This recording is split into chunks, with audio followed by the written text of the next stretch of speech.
Ya, Assalamualaikum warahmatullahi wabarakatuh. Salam dan bahagia. Saya Anissa Nur Hasana dari Prodi Pendidikan Fisika. Di sini saya akan melakukan praktik bagaimana cara membuka, menyampaikan materi, dan menutup pembelajaran yang baik guna memenuhi mata kuliah magang 2.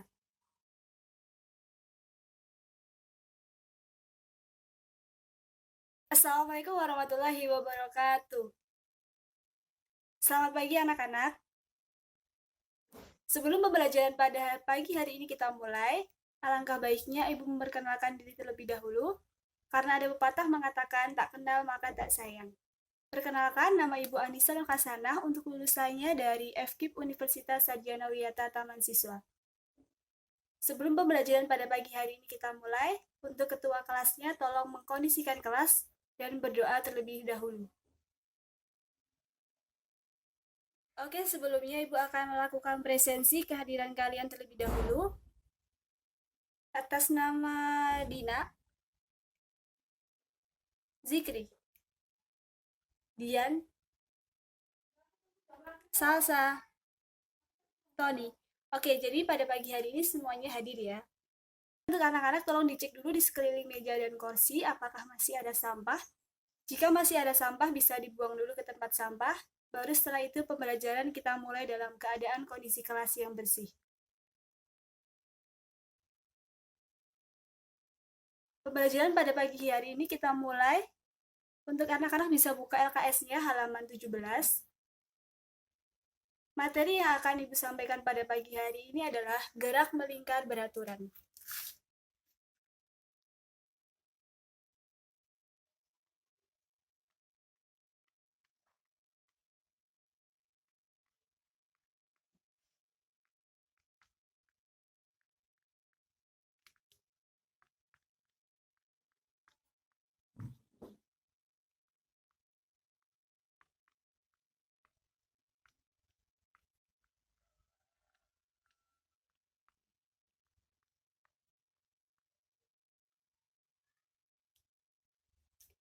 Oke, gerak melingkar beraturan atau biasa disingkat dengan GMB.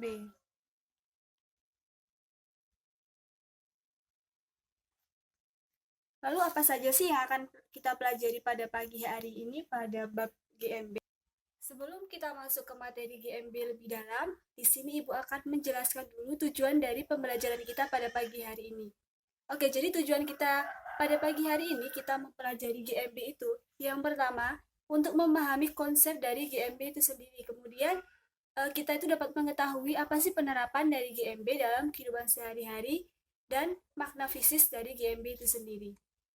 Tujuan dari pembelajaran. Jadi yang akan kita bahas pada pagi hari ini pada materi GMB. Kita nanti untuk awal pertemuan ini kita akan bahas pengertian dan besaran-besaran yang ada pada GMB itu sendiri. Mungkin dari anak-anak ada yang tahu besaran-besaran pada GMB itu ada apa aja? Oke. Untuk lebih jelasnya, di sini nanti kita akan mempelajari yang pertama,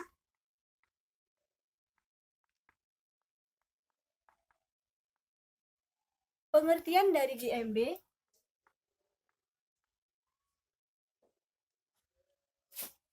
dan besaran-besaran yang ada pada GMB itu sendiri. Untuk yang pertama, pengertian dari GMB. Seperti istilahnya, GMB, gerak melingkar beraturan. Dari anak-anak ada yang bisa menyimpulkan apa pengertian dari GMB? Oke, benar sekali. Jadi sesuai namanya, gerak melingkar. Gerak melingkar ini adalah suatu gerakan yang arah gerakannya atau lintasannya berbentuk lingkaran dengan kelajuan yang konstan atau tetap. Kemudian untuk besaran-besarannya, di dalam GMB ada berbagai macam besaran. Yang pertama yang akan kita pelajari nanti adalah periode. Yang pertama periode, kemudian kalau ada periode pasti di situ ada yang namanya frekuensi. Kemudian besaran yang ketiga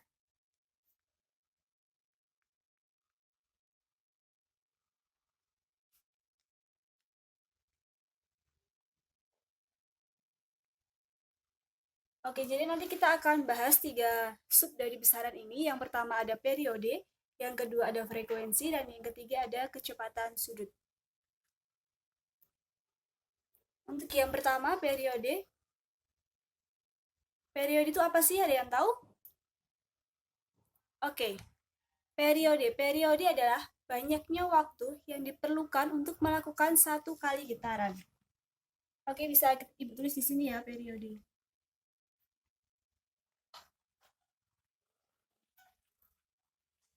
Banyaknya waktu. Periode disimbolkan dengan T besar. Banyaknya waktu kita simpulkan dengan T kecil, kemudian yang dilakukan selama melakukan satu kali getaran.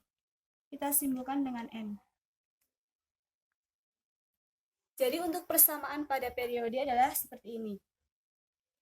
Kemudian kita masuk ke besaran yang kedua adalah frekuensi. Tapi mungkin ada yang tahu frekuensi itu apa? Oke, benar sekali. Jadi frekuensi adalah banyaknya getaran yang dilakukan dalam melakukan atau dalam satuan waktu. Jadi frekuensi itu kebalikannya dari periode. Kita bisa tulis frekuensi di sini.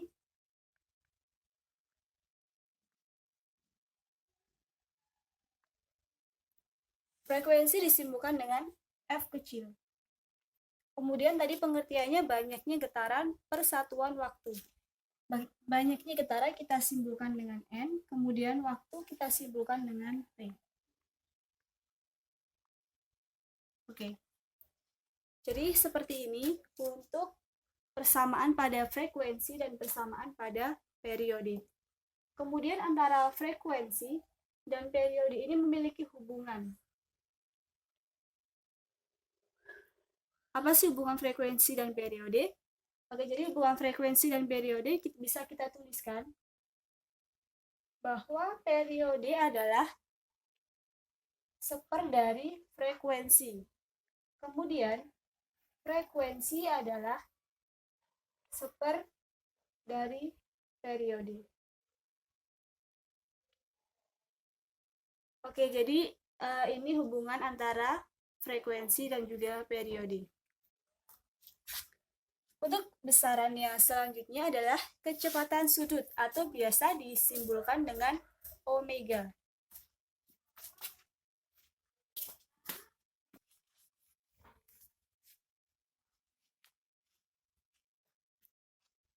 Oke, untuk besaran yang ketiga adalah kecepatan sudut atau biasa dilambangkan dengan omega. Kecepatan sudut.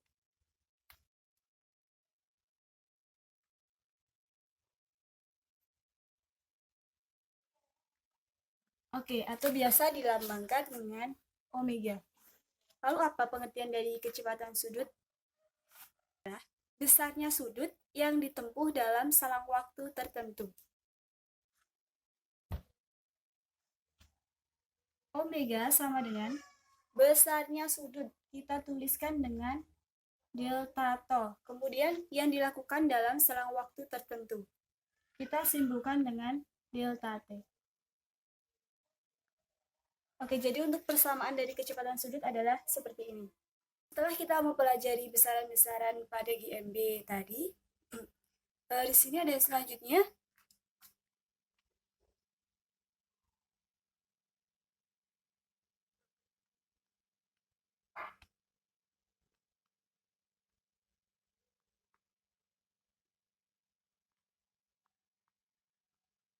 Untuk besaran yang selanjutnya adalah kecepatan linear atau biasa disimbolkan dengan V.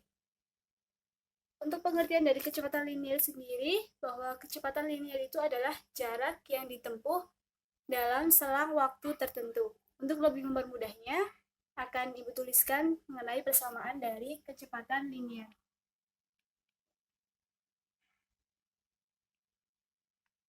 Oke.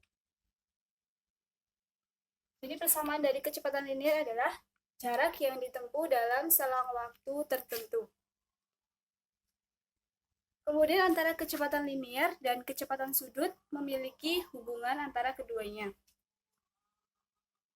Kita ketahui bahwa GMB memiliki lintasan berupa lingkaran. Sehingga jarak yang ditempuh pada GMB sama dengan keliling dari sebuah lingkaran. Sehingga kita dapat tuliskan bahwa V sama dengan S sama dengan jaraknya sama dengan keliling dari sebuah lingkaran. Sehingga kita ketahui keliling dari sebuah lingkaran adalah 2pi dikalikan dengan R. Sehingga kita bisa substitusikan kepada persamaan kecepatan linier 2πr. Kemudian karena ini dalam lingkup lingkaran, sehingga kita bisa asumsikan bahwa delta T sama dengan periode atau sama dengan T. Sehingga kita bisa tuliskan seperti ini. Seperti penjelasan pada sebelumnya mengenai kecepatan sudut, bahwa 2pi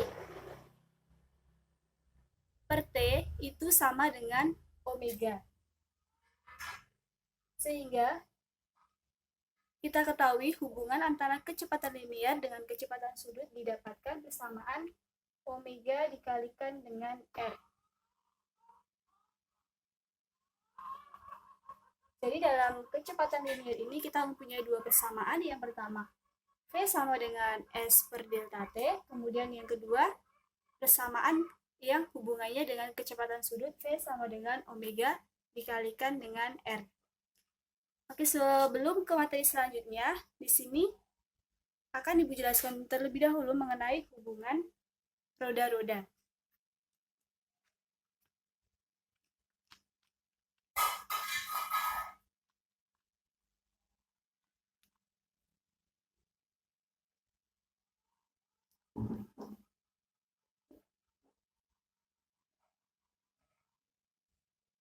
Oke. Lalu apa sih hubungan roda-roda?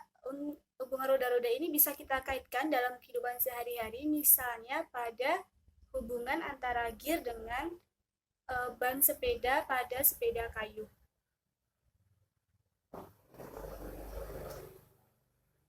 Untuk hubungan roda-roda sendiri dibagi menjadi 3. Yang pertama ada roda yang sepusat atau seporos, kemudian roda yang bersinggungan, dan roda yang bersinggungan dengan rantai atau dengan tali.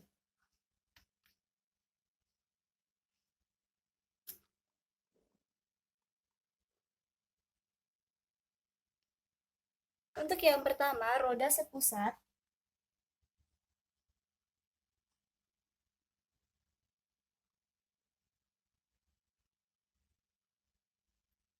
Oke, untuk gambarannya seperti ini. Di sini ada dua buah roda, di mana roda satu lebih kecil daripada roda 2, kemudian memiliki titik pusat yang sama.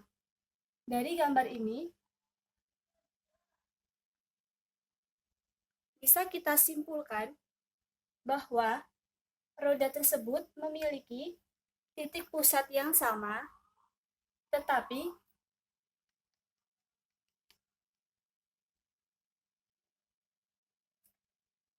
memiliki kecepatan sudut yang sama pula. Kecepatan sudut tadi kita simpulkan dengan omega. Kita misalkan roda kecil roda 1, kemudian roda besar roda 2. Dan dari gambar ini kita ketahui bahwa roda 1 dan roda 2 memiliki arah yang sama karena mereka berada pada satu titik pusat. Kemudian untuk kecepatan sudutnya juga sama, sehingga kita bisa tuliskan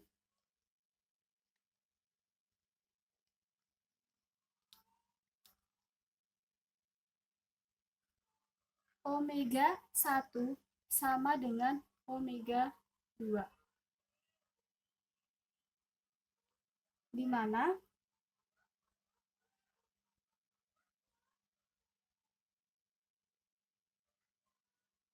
omega adalah kecepatan sudut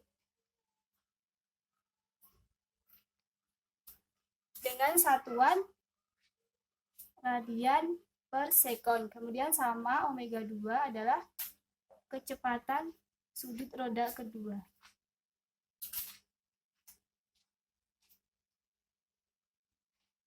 Yang memiliki satuan sama, radian per second.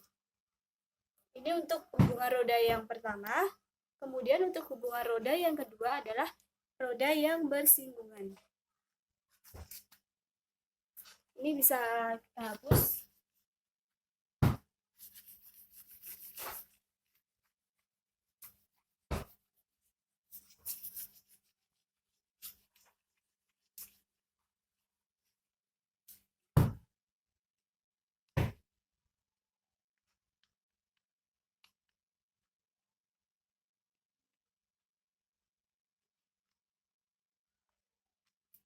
Oke, untuk yang kedua adalah roda yang bersinggungan. Untuk lebih jelasnya, seperti ini gambarnya.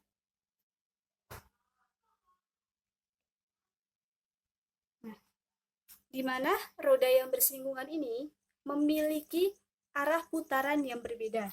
Misalkan kita simpulkan roda kecil dengan roda 1 dan roda besar dengan roda 2. Kemudian arahnya, jika roda 1 ini berputar searah jarum jam, maka roda 2 akan berlawanan arah dengan jarum jam. Tetapi, di dalam roda bersinggungan, kecepatan antara roda 1 dan roda 2 itu sama. Kecepatan linier atau kelajuan linier. Sehingga kita bisa simpulkan bahwa arahnya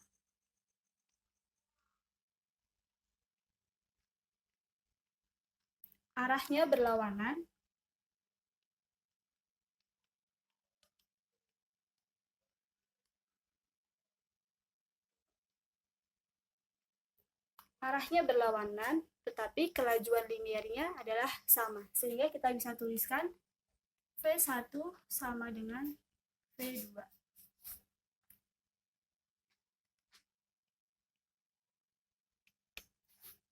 Di mana V adalah kelajuan linier, di mana V itu adalah kelajuan linier yang memiliki satuan meter per sekon, dan V2 adalah kelajuan linier pada roda 2 yang memiliki satuan sama meter per sekon. Kemudian untuk yang hubungan roda yang terakhir, yaitu hubungan roda bersinggungan dengan rantai. Oke, ini bisa dihapus.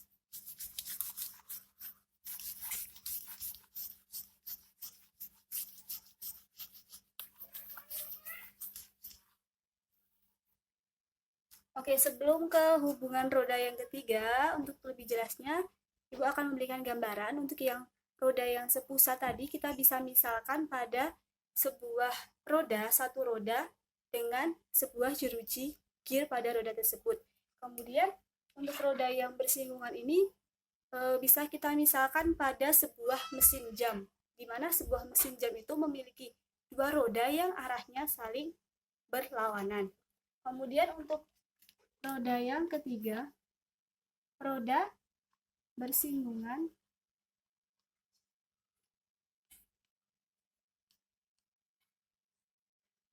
dengan rantai. Roda yang bersinggungan dengan rantai atau tali ini untuk contohnya dalam kehidupan sehari-hari bisa kita temui pada roda sepeda belakang dengan roda sepeda depan yang dihubungkan dengan sebuah rantai. Untuk lebih jelasnya gambarnya seperti ini. Oke.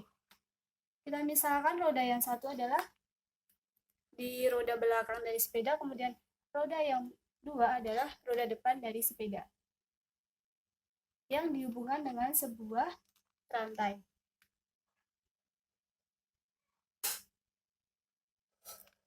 Oke, roda bersinggungan dengan rantai ini kurang lebihnya hampir sama dengan roda yang bersinggungan ini, di mana pada roda bersinggungan dengan rantai ini memiliki arah yang sama.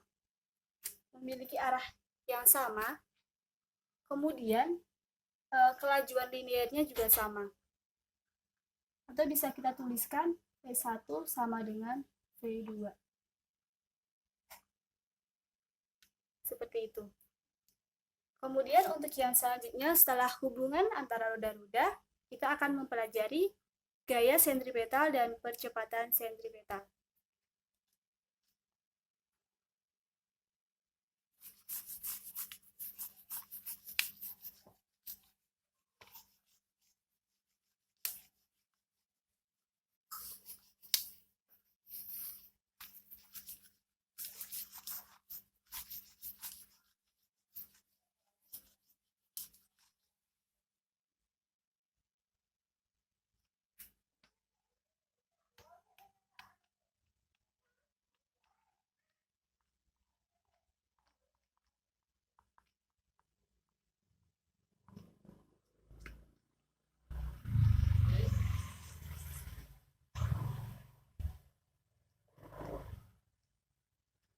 Oke, untuk yang pertama, percepatan sentripetal. Pengertian dari percepatan sentripetal adalah bahwa suatu gerak dikatakan memiliki gerak dipercepat beraturan jika gerak tersebut memiliki sebuah percepatan. Di mana percepatan kita simpulkan dengan A, dan karena ini sentripetal, kita simpulkan dengan S. Untuk persamaannya adalah V kuadrat dibagi dengan R. Ini adalah untuk persamaan dari percepatan sentripetal. Kemudian yang kedua, kita masuk ke gaya sentripetal. Lalu gaya sentripetal itu apa? Bahwa gaya sentripetal inilah yang menyebabkan suatu benda dapat bergerak, atau bisa dikatakan bahwa gaya sentripetal adalah akibat dari adanya sebuah percepatan sentripetal. Kita ketahui bahwa persamaan dari gaya adalah massa dikalikan dengan percepatan. Karena di sini gaya sentripetal, maka percepatannya juga percepatan sentripetal. Dari persamaan ini, kita telah ketahui percepatan sentripetal, sehingga dari persamaan percepatan sentripetal bisa kita substitusikan ke persamaan gaya sentripetal. Bahwa percepatannya adalah V kuadrat dibagi dengan R.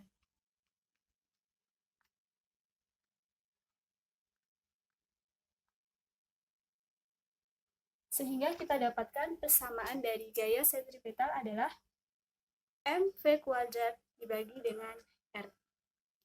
Oke, untuk lebih memperjelasnya dari penjelasan materi yang telah Ibu sampaikan, di sini Ibu memberikan satu contoh soal yang nanti akan kita bahas bersama, kemudian agar nanti kalian bisa mengerjakan di rumah. Di sini contoh soalnya, sebuah benda bermassa 0,05 kg diikat dengan tali yang panjangnya 0,5 meter. Jika benda diputar sehingga bergerak melingkar beraturan dengan kecepatan sudut 8 radian per second, maka tentukan V kelajuan linearnya, kemudian F frekuensi, AS atau percepatan sentripetal, dan VS gaya sentripetal. Oke, untuk lebih jelasnya langsung kita bahas. Kita tulis dulu diketahuinya dari soal. Diketahui yang pertama massa, kemudian panjang. Panjang bisa disimbolkan dengan L atau R. 0,5 meter. Kemudian kecepatan sudut disimbolkan dengan omega. 8 radian per second.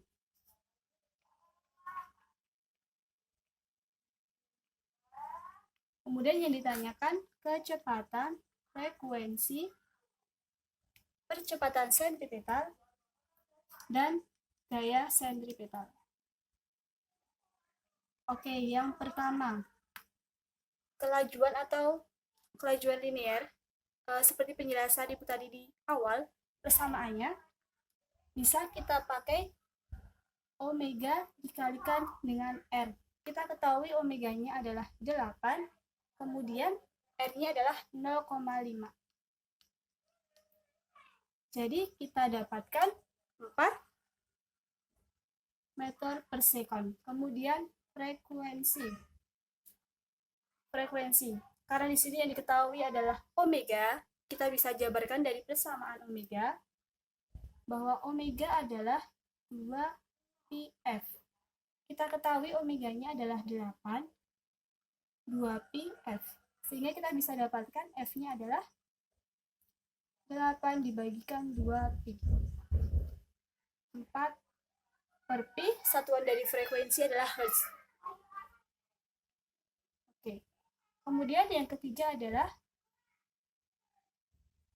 percepatan sentripetal, di mana persamaan dari percepatan sentripetal adalah V kuadrat per R. Ini bisa kita ganti dengan hubungan kecepatan sudut menjadi omega kuadrat R. Sehingga kita bisa masukkan, karena omeganya 8, berarti 8 kuadrat dikalikan dengan R-nya 0,5. Oke, kita bisa hitung dulu 64 kali 5.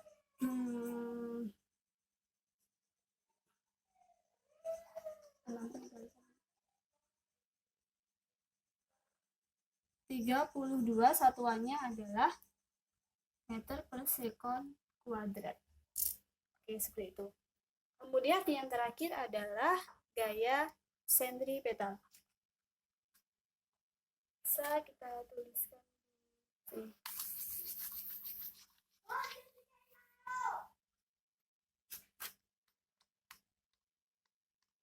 Gaya sentripetal kita ketahui persamaannya adalah M massa dikalikan dengan percepatan sentripetal. Kita ketahui massanya 0,05. Kemudian gayanya 32.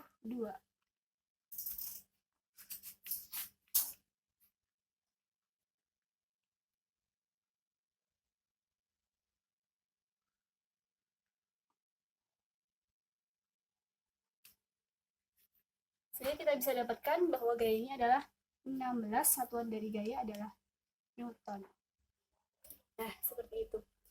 Seperti itu kurang lebihnya untuk contoh soal dari materi yang telah Ibu sampaikan. Nanti untuk selanjutnya bisa dicoba di rumah dengan contoh-contoh soal yang ada di LKS. Oke, untuk penyampaian materi pada hari ini kita cukupkan sampai di sini. Dari anak-anak ada yang bisa menyimpulkan apa yang Ibu sampaikan pada hari ini tadi? Nanti kalau ada yang bisa menyimpulkan akan mendapatkan poin.